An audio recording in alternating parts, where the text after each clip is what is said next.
Sampling, हाँ, linear systematic sampling, linear systematic sampling के बारे में हमें बताना है, ठीक है।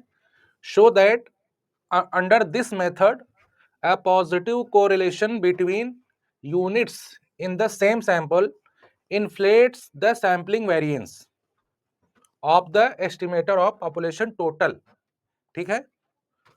पॉपुलेशन टोटल का जो वेरिएंस निकलेगा, अगर यूनिट्स के बीच में कोरिलेशन अगर ज्यादा हो जाएगा तो उनकी वेरिएंस भी क्या होगा, बढ़ जाएगी, है ना।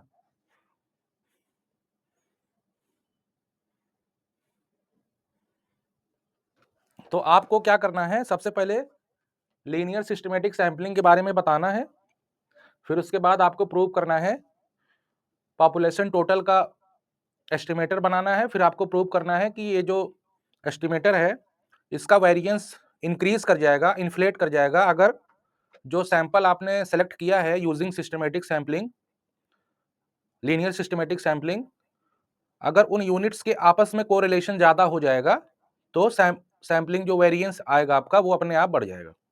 यही आपको प्रूव भी करना है ना। तो सबसे पहले बच्चों हम लोग लीनियर सिस्टमैटिक सैंपलिंग समझते हैं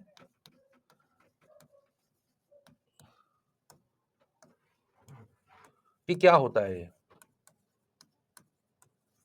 ठीक है।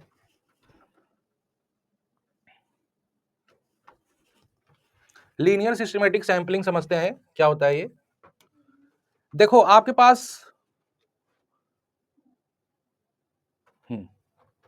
आपके पास क्या है बेटा, आपके पास एक पॉपुलेशन है, ठीक है। मान लीजिए आपके पास एक पॉपुलेशन है जिसकी साइज क्या है, कैपिटल एन, ठीक है। तो सबसे पहले इसमें क्या किया जाता है, आप ये डिसाइड करते हो कि आपको कितना सैंपल साइज चाहिए, है ना।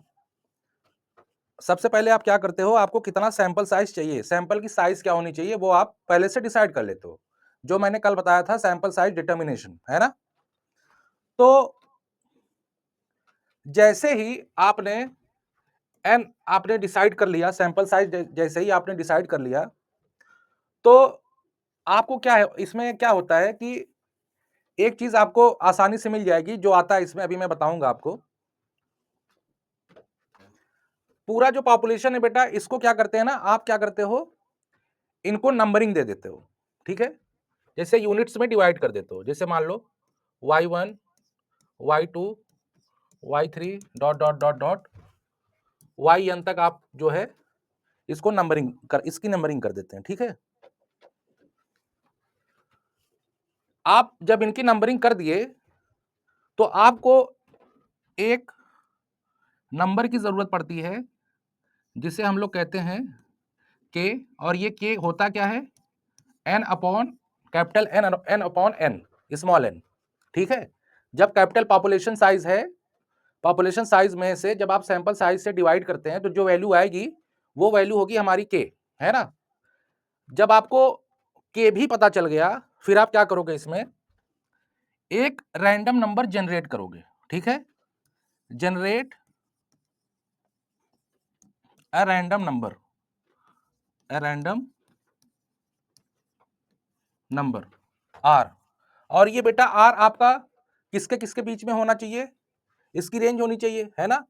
ये आपका होना चाहिए 1 और के बीच में, ठीक है। क्या करने के लिए, इसमें से जब आप आर जनरेट कराओगे बेटा तो आपको एक वैल्यू मिलेगी, 1 और के बीच में कोई एक वैल्यू मिलेगी। वो जो वैल्यू होगी, मान लो इनके इनके बीच में कोई एक वैल्यू जो मिली, मान लो मिला आपको, क्या मिला, मान लीजिए आपको आई मिला, ठीक है। अब ये जो आई होगा, सब लोग एक साथ ज्वाइन कर लें तो कितना अच्छा रहे। ये जो आई होगा, है ना, आर की वैल्यू जनरेट करने के बाद क्या आई, आर इज इक्वल टू आई। अब ये जो आई होगा बेटा, ये 1 और के बीच में होगा, है ना। तो यही जो नंबर होगा, इसी को हम लोग क्या सेलेक्ट, इसी को हम क्या बोल देंगे, this is the first unit of sample, ठीक है ना। तो मान लो यहां पे आपका वाई आई है, इसके करस यही हमारा क्या हो जाएगा, जो हमारा सैंपल होगा ये, मान लो ये हमारा सैंपल होगा, तो ये yi हमारा क्या क्या हो जाएगा, फर्स्ट यूनिट, समझ रहे हो?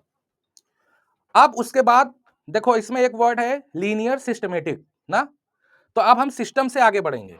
कैसे? ये जो आपका वैल्यू है k ना, अब उसके बाद हम कौन सा टर्म लेंगे, i प्लस kth वाला, ठीक है? नेक्स्ट वैल्यू जो हमारी रहेगी वो क्या रहेगी, जो हमारा y2 जिसे हम बोलेंगे वो कौन सा टर्म रहेगा पॉपुलेशन में, आप i प्लस k यथ जो टर्म होगा पॉपुलेशन में जो आपने अरेंज किया है, मतलब अरेंज किया जो आपने लिख दिया है ऐसे, तो i प्लस kth वाला जो होगा बेटा, जैसे मान लो i प्लस k ये है, ठीक है? तो ये वाली यूनिट आपकी क्या बन जाएगी, सेकंड यूनिट, ठीक है ना? फिर उसके बाद आपको थर्ड यूनिट चाहिए, तो फिर आप के यूनिट्स के बाद आप जो नेक्स्ट वाला आएगा वही आप सेलेक्ट कर लो। जैसे देखो ये आपका कैसे बढ़ रहा है, यहाँ पे आपका क्या हो जाएगा, नेक्स्ट 2k यूनिट्स, है ना? तो ये आपका थर्ड वाला यूनिट्स मिल जाएगा, है कि नहीं? ऐसे करते जाओगे तो आपको कितनी बार करना पड़ेगा, कितने यूनिट सेलेक्ट करने पड़ेंगे, k-1, है कि नहीं? k-1 करोगे जब, तो आपको कितने वैल्यूज मिलेंगे, नहीं n-1, है ना? n-1 टाइम्स आपको क्या करना पड़ेगा, वैल्यू सेलेक्ट करनी पड़ेगी, तब जाकर के आपको सैंपल साइज n मिलेगा, है ना? n-1 ये k बार जब आपने किया, n-1 वैल्यूज आ जाएंगी, और ये आपका जो रैंडम नंबर जनरेट किया 1 और k के बीच में एक वैल्यू वो, तो दोनों से आपका क्या हो जाएगा, 1 और n-1 आपका फुलफिल हो जाएगा, तो आपको सैंपल मिल गया। तो इसमें बेटा देख रहे हो आपका जो,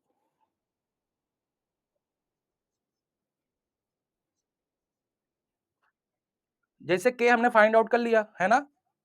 k फाइंड आउट करने के बाद अब हम क्या करेंगे, हमारा जो पहली यूनिट होगी वो कौन सी होगी, ये डिसाइड करने के लिए क्या करेंगे, 1 और k के बीच में, 1 और k के बीच में एक रैंडम नंबर जनरेट करेंगे, ठीक है?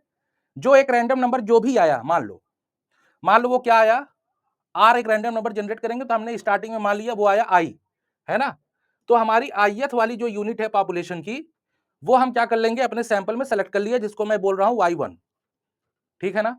उसके बाद हम एक लीनियर ट्रेंड सिस्टमेटिक तरीके से सैंपल को लेते जाएंगे पॉपुलेशन से। कैसे? पहला वाला जो हमारा होगा, पहला पहला वाला तो ith वाला हो गया, दूसरा वाला क्या होगा, i प्लस kth वाला टर्म, है ना? तो आप ऐसे बढ़ते जाओगे, समझ रहे हो? पहला i, दूसरा i प्लस k, तीसरा i plus 2k, dot dot आप कितनी बार जाओगे, n-1 k, समझ रहे हो? जैसे मान लो एग्जाम्पल समझ लो इसका, जैसे मान लो आपका पॉपुलेशन साइज कितना है, मान लो पॉपुलेशन साइज कितना है बेटा, 10, है ना? तो आप इसको क्या करोगे, ऐसे अरेंज कर दोगे, 5 6 7 8 9 10, चलो मान लो 12 है, 10 थोड़ा सा कम लग रहा है मुझे, 12 11 12, है ना? और आप सैंपल साइज लेना क्या चाहते हो, यहाँ पे आपका कैपिटल एन कितना है बेटा, 12, है ना? और सैंपल साइज आप क्या सेलेक्ट करना चाहते हो, 3, ठीक है ना? तो k की वैल्यू क्या आ जाएगी, 12/3 मतलब 4, है ना? अब क्या करोगे, आप पहली यूनिट सेलेक्ट करने के लिए, हाँ पूछो पूछो।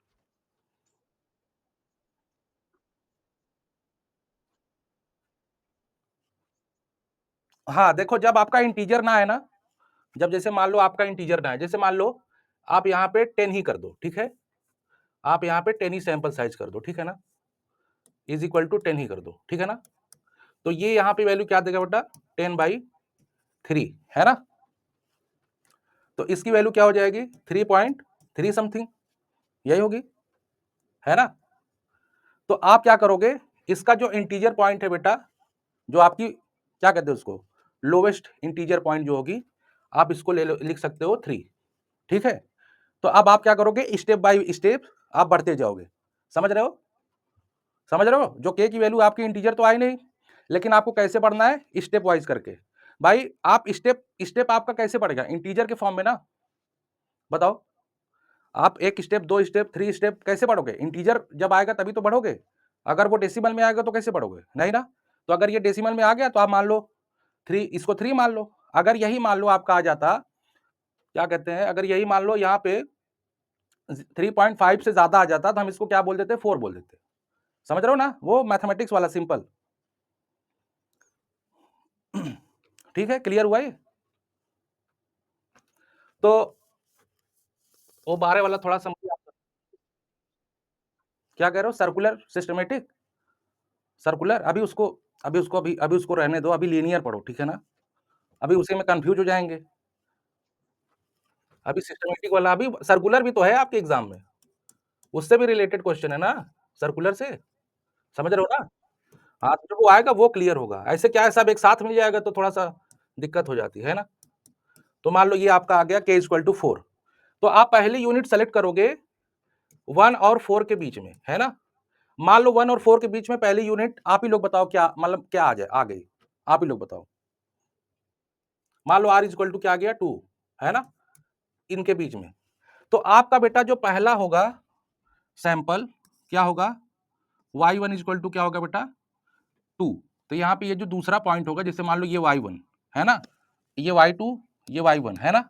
ये y3 करेस्पॉन्डिंग। तो ये वाली जो यूनिट होगी वही आपकी हो जाएगी यहाँ पे, ठीक है? तो यहाँ पे मैं ऐसे लिख दे रहा हूँ। चलो ये 2 लिख दिया मैंने, ठीक है? या फिर इसको ऐसे लिख दो y2 ये आपका सेलेक्ट हो गया सैंपल, है ना? और फिर देखो अब आपका 2 आपने ले लिया, तो नेक्स्ट स्टेप क्या होना चाहिए? i प्लस के था ना? i प्लस के, यहाँ पे क्या है 4 और आपका i क्या है 2 तो मतलब 2 प्लस 4 क्या हो जाएगा 6 तो आपका जो बेटा दूसरा वाला हो जाएगा वो कौन सा टर्म हो जाएगा? 6 टर्म, है ना? और 6 टर्म क्या है पॉपुलेशन में? इसको हम लिख सकते हैं y6 और तीसरा क्या हो जाएगा? 6 में कितना फिर ऐड करोगे? 4 है ना? 6 में आप 4 ऐड करोगे तो ये आपका 10 हो जाएगा तो 10th टर्म्स हो जाएगा, 10th टर्म टर्म तो 10th टर्म आप कैसे लिख सकते हो? y10 तो बेटा आपका जो सैंपल बना y1 y2 साइज 3 की इसको आप ऐसे लिख सकते हो ना y2 y6 y10 इक्विवेलेंटली। बताओ ये क्लियर हुआ? ये पॉपुलेशन देखो ये जो आ रहा है पहला यूनिट तो रैंडमली तरीके से आ रहा है कि नहीं? पहला पहला वाला रैंडम तरीके से आ रहा है। जब एक बात बताओ ये जो पहली यूनिट है ये रैंडम तरीके से आ रही है और फिर दूसरी इसके बाद वाली जितने यूनिट्स हैं इसके बाद वाले जितने यूनिट्स हैं बताओ वो रैंडमली चूज हो रहे हैं या नहीं? बताओ आप लोग, आप ये क्वेश्चन है आप लोगों से। जैसे यहाँ पे मैं यानी डायरेक्ट ना लिख के ये लिख दूं n प्लस जे प्लस आई प्लस जे माइनस 1 के फॉर j = 1 से n तक। अब हमको एक बात बताओ चलो पहली यूनिट तो रैंडमली आप चूज कर रहे हो ये तो दिख ही रहा है क्योंकि आप रैंडम जनरेटर रैंडम नंबर लगा रहे हो। इसके बाद वाले यूनिट्स जो सेलेक्ट हो रहे हैं बताओ क्या उनमें रैंडमनेस है? अगर है तो कैसे है? बताओ बेटा। हम्म नहीं है बेटा?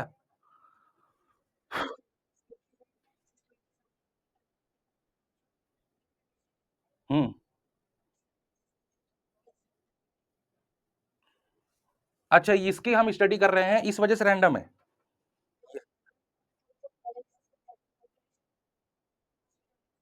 हम्म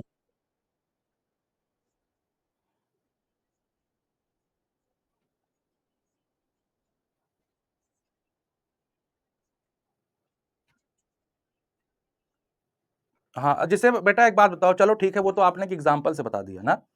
इसमें देख के बताओ ऐसा कौन सा चीज है जिसकी वजह से पहला तो चलो रैंडम है इसके बाद वाला जो सैंपल जो n-1 जो वैल्यूज हैं सैंपल में वो रैंडमनेस किसके थ्रू हो रहे हैं?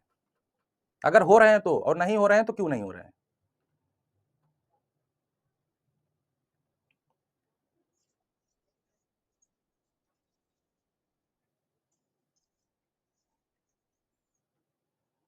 अच्छा मतलब ये केवल ये रैंडम है बाकी सब फिक्स्ड है ये कहना चाह रहे हो ना? बढ़ रहे हैं लेकिन तो ये कहना चाह रहे हो ये सब रैंडम नहीं है केवल यही रैंडम है ये ना यही तो यही निकल के आ रही बात है कि नहीं बताओ सब लोग?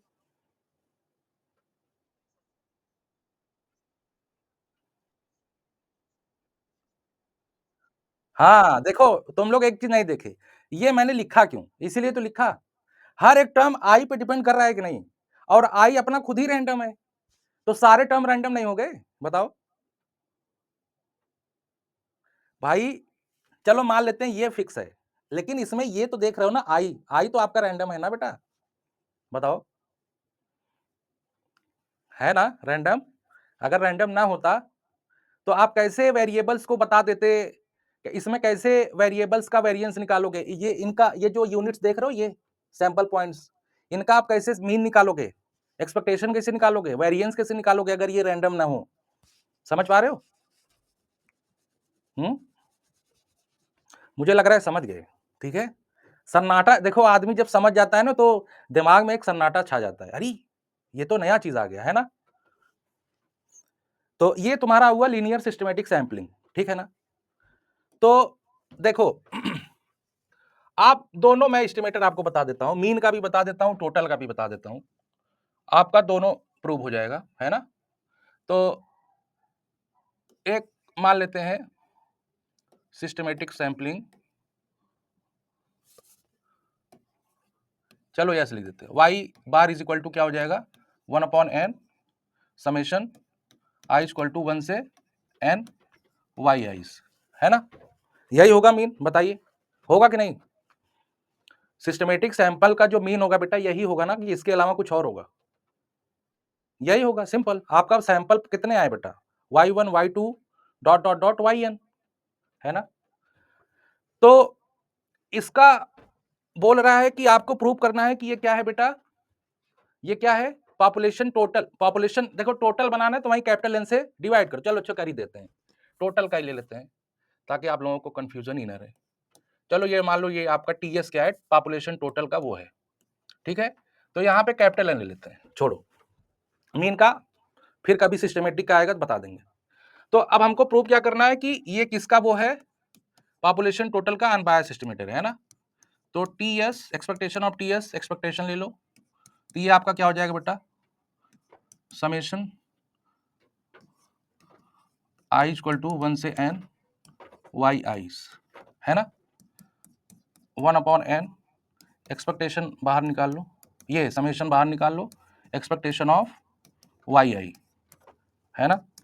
अब हमको एक बात बताओ, ये जो एक्सपेक्टेशन ऑफ वाई है ये क्या देगा और क्या देगा और क्यों देगा ये बताओ। वाई एक यूनिट के सैंपल में सेलेक्ट होने की प्रोबेबिलिटी क्या है बेटा?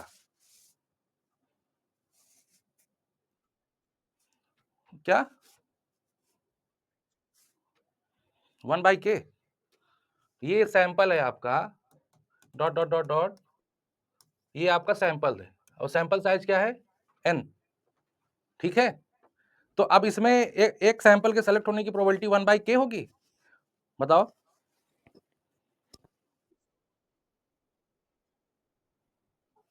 हाँ बताओ। अरे यार सैंपल पॉइंट्स का जब एक्सपेक्टेशन लेते हैं तो हमको क्या मिलता है, एक वाई का एक्सपेक्टेशन लेंगे और वाई आई हमारे क्या है रैंडम वेरिएबल से, तो क्या देता है हमको, सिंपल सी बात है। हाँ, कैपिटल वाई बार सिंपल, इसमें इतना क्या कंफ्यूज होने वाली बात है।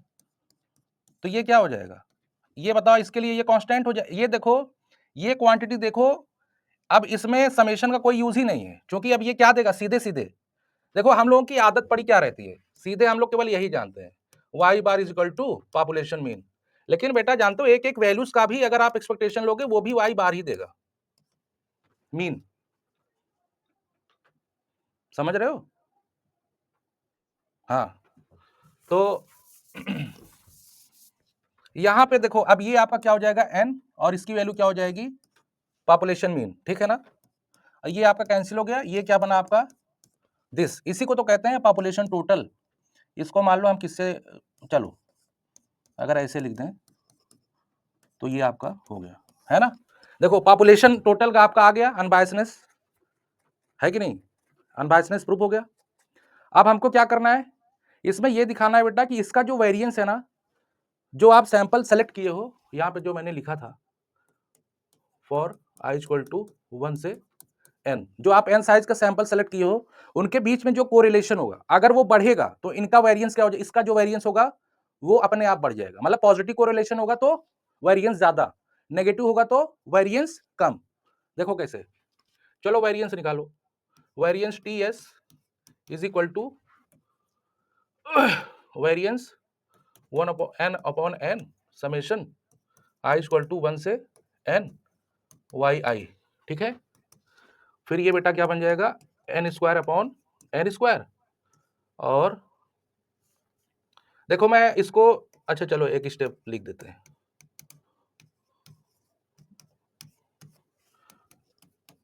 N square, N square. देखो अब मैं अंदर जा रहा हूं ना, कैसे लिख रहा हूं देखो ध्यान से। ये ना समझ में आना, ना समझ में आया ये वाला तो बता देना। हम्म।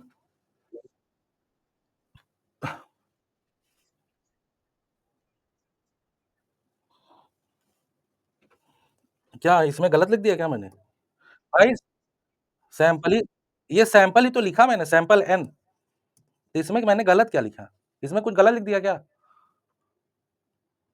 हाँ बेटा, मैंने सबको, अच्छा, अच्छा मैं समझ रहा हूँ, मैं समझ रहा हूँ। क्या है ना, बुक में तुम लोग क्या पढ़े हो? के यूनिट्स को एक साथ लिख दिया है, उसमें से 1 यूनिट निकाल रहा है, फिर के यूनिट्स को एक साथ लिख दिया, उसमें से 1 यूनिट निकाल रहा है। वो समझ रहे हो ना? वही समझ रहे हो ना? अरे भाई तुम लोग क्या समझ पता है? तुम लोगों ने किताब में ऐसे देखा होगा, रे ऐसे देखा होगा। ऐसे यूनिट्स को लिखा है। ये 1, 2, 3 डॉट डॉट के, है ना? के यूनिट्स, के यूनिट्स, के यूनिट्स, नहीं, ये आपका एन, है ना? के यूनिट्स, के यूनिट्स। अगर मैंने सबको एक साथ लिख दिया तो उसमें कोई प्रॉब्लम है? फिर भी तो लीनियर सिस्टमैटिक फॉलो कर रहा था ना? बताओ। मतलब जैसे किताब में दिया है मैं वैसे ही करूँगा तभी हमारा माना जाएगा सही। इसमें क्या प्रॉब्लम है? हमारा जो हमारा जो ऑब्जेक्टिव है, हमारा जो ऑब्जेक्टिव है वो फॉलो हो रहा है ना, देखो ये वाला। ये फॉलो हो रहा है कि नहीं? अरे अभी बताया तो यार, कहाँ थे? आई आपका क्या है, रैंडम नंबर बिटवीन 1 से k। और जे क्या है? जे आपका हर k के बाद वो वैल्यू बढ़ता जाएगा। समझ रहे हो? जे की वैल्यू रखो, कहाँ तक रखोगे? n तक रखो, क्या मिलेगा? 1 रखोगे तो आपका पहला i आ जाएगा, और 2 रखोगे तो क्या आएगा? i प्लस जे। तो क्या, जिसे मतलब जैसे किताब में लिखा है वैसे ही पढ़ाऊँगा तभी मानोगे सही है? भाई जो चीज़ थोड़ा-सा मतलब क्या है ना कि बात ये है कि थोड़ा-सा अपने से भी बनाने की कोशिश करो ना। एग्ज़ाम में घुमा के दे देगा तब क्या करोगे? और देता ही है घुमा के, है कि नहीं? चलो, कहाँ थे हम लोग? ठीक। अब देखो बेटा, इसका मैंने वेरिएंस लिख दिया ऐसे, है ना? अब देखो, हमको तो अब ये पता, देखो अच्छा एक बात बताओ तुम लोग, हम लोग क्यों इसमें इंट्रा क्लास कोरिलेशन कोएफिशिएंट निकालते हैं? कोई मुझे इसका जवाब दे दे तो मज़ा आ जाए। इसमें जो हमारे सैंपल पॉइंट्स होते हैं, उनका या फिर पॉपुलेशन में ही हम उनका इंट्रा क्लास कोरिलेशन कोएफिशिएंट क्यों निकालते हैं?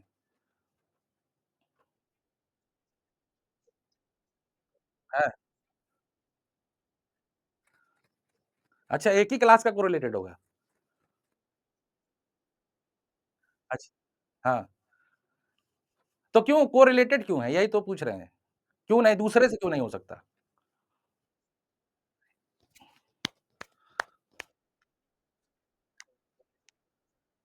जैसे आपका सैंपल पॉइंट्स है ना, वो अलग भी तो हो सकता है। हाँ, तो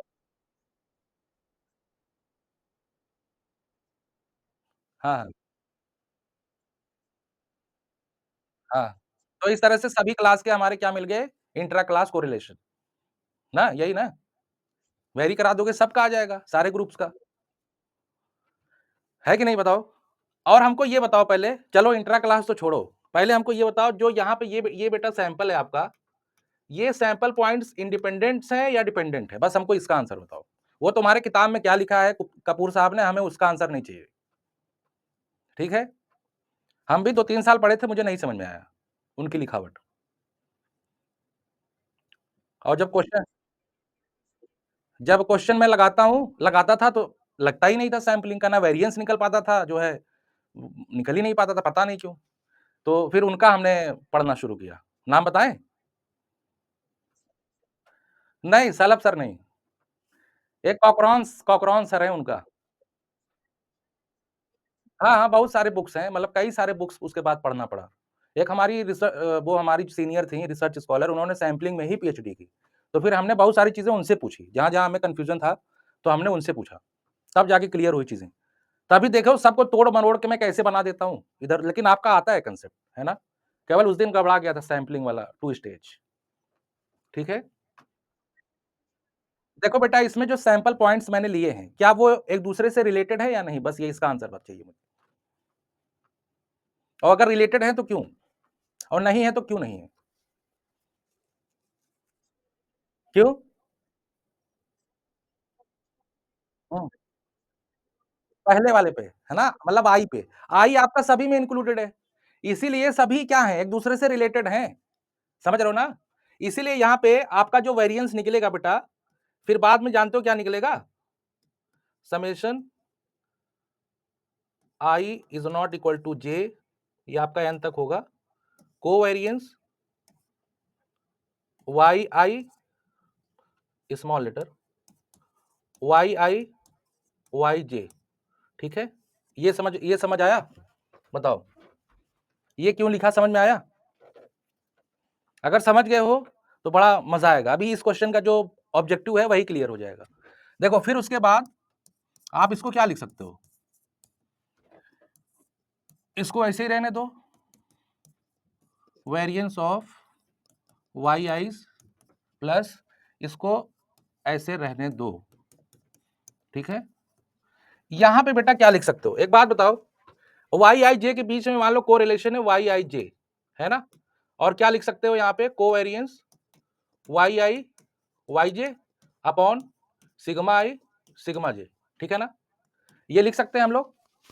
बताइए बच्चों, है ना? तो कोवेरिएंस की जगह क्या लिखोगे अब? सिग्मा आई, पहले रो लिख देते हैं ना, rho I J sigma I sigma J, clear? अब देखो आपका वेरिएंस में कोरिलेशन कोफिशिएंट आ गया, किसके बीच में? सैंपल पॉइंट्स के बीच में आ गया कि नहीं कोरिलेशन कोफिशिएंट्स? आ गया ना?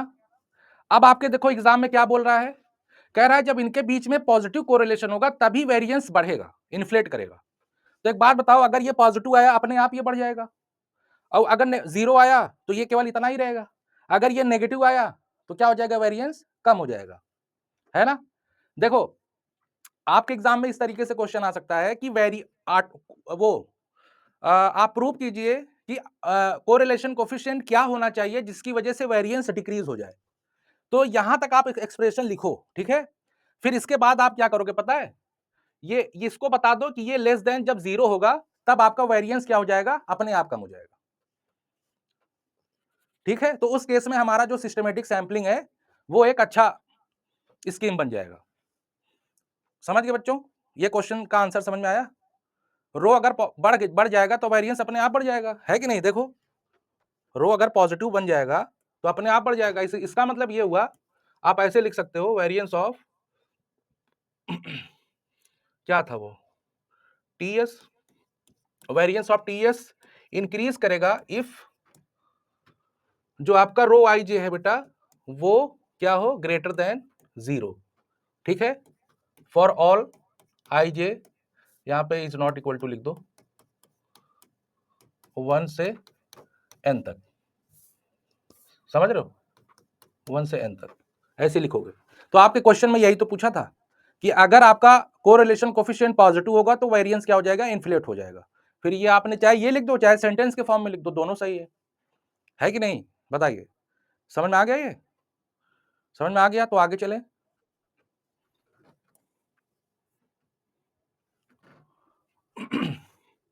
अब ये वाला क्वेश्चन देखो, ये वाला और बढ़िया क्वेश्चन है। ये तो बिल्कुल कंसेप्ट क्लियर कर देगा आज आप लोगों का।